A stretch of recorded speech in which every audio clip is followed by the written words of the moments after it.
एक बार की बात है। श्री कृष्ण और अर्जुन कहीं जा रहे थे। रास्ते में अर्जुन ने श्री कृष्ण से पूछा कि हे प्रभु, एक जिज्ञासा है मेरे मन में, अगर आज्ञा हो तो पूछूं? श्री कृष्ण ने कहा, अर्जुन तुम मुझसे बिना किसी हिचक कुछ भी पूछ सकते हो।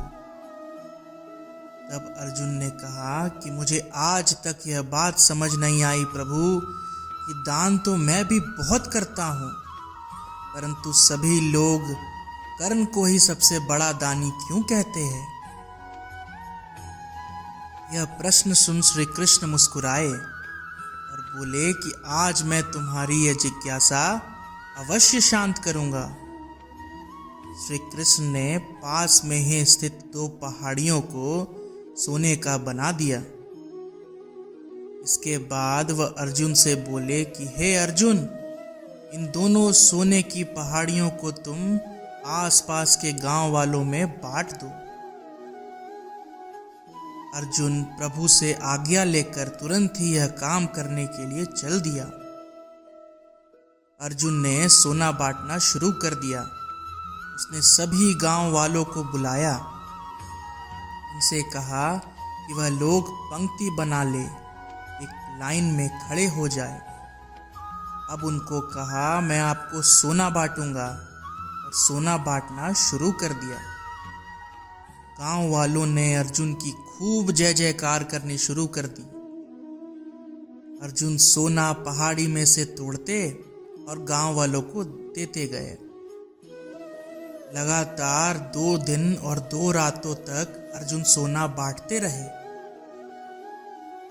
उनमें अब तक अहंकार आ चुका था। गांव के लोग वापस आकर दोबारा से लाइन में लगने लगे थे। इतने समय पश्चात अर्जुन काफी थक चुके थे। जिन सोने की पहाड़ियों से अर्जुन सोना तोड़ रहे थे, उन दोनों पहाड़ियों में रत्ती भर भी फर्क नहीं आया था। उसके आकार में जरा भी कमी नहीं आई थी। अभी भी उन दोनों पहाड़ों में सोना लथपथ भरा पड़ा था। उन्होंने श्री कृष्ण जी से कहा कि अब मुझसे यह काम और नहीं हो सकेगा प्रभु, मुझे थोड़ा विश्राम चाहिए।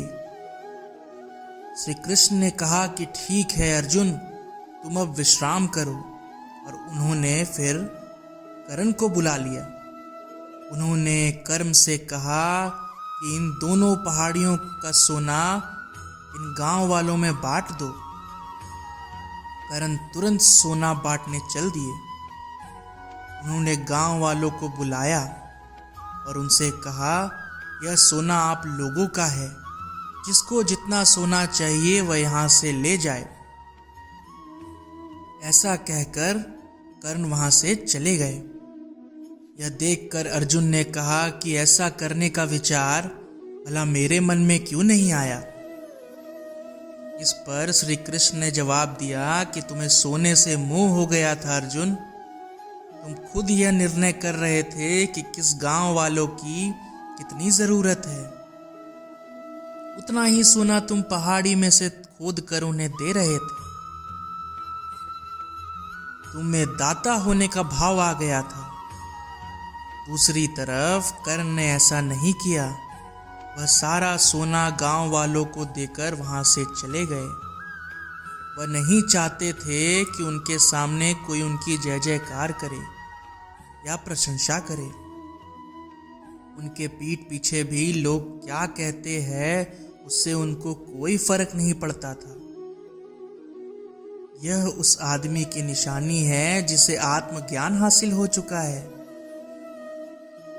इस तरह श्री कृष्ण ने खूबसूरत तरीके से अर्जुन के प्रश्न का उत्तर दिया। अर्जुन को भी अब अपने प्रश्न का उत्तर मिल चुका था। इस सुंदर सी कहानी से हमें यह सीख मिलता है कि दान देने के बदले में धन्यवाद या बधाई की उम्मीद करना भी उपहार नहीं, सौदा कहलाता है। यदि हम किसी को कुछ दान या सहयोग करना चाहते हैं तो हमें यह बिना किसी उम्मीद या आशा के करना चाहिए। ताकि यह हमारा सत्कर्म हो, ना कि हमारा अहंकार। जय श्री कृष्ण।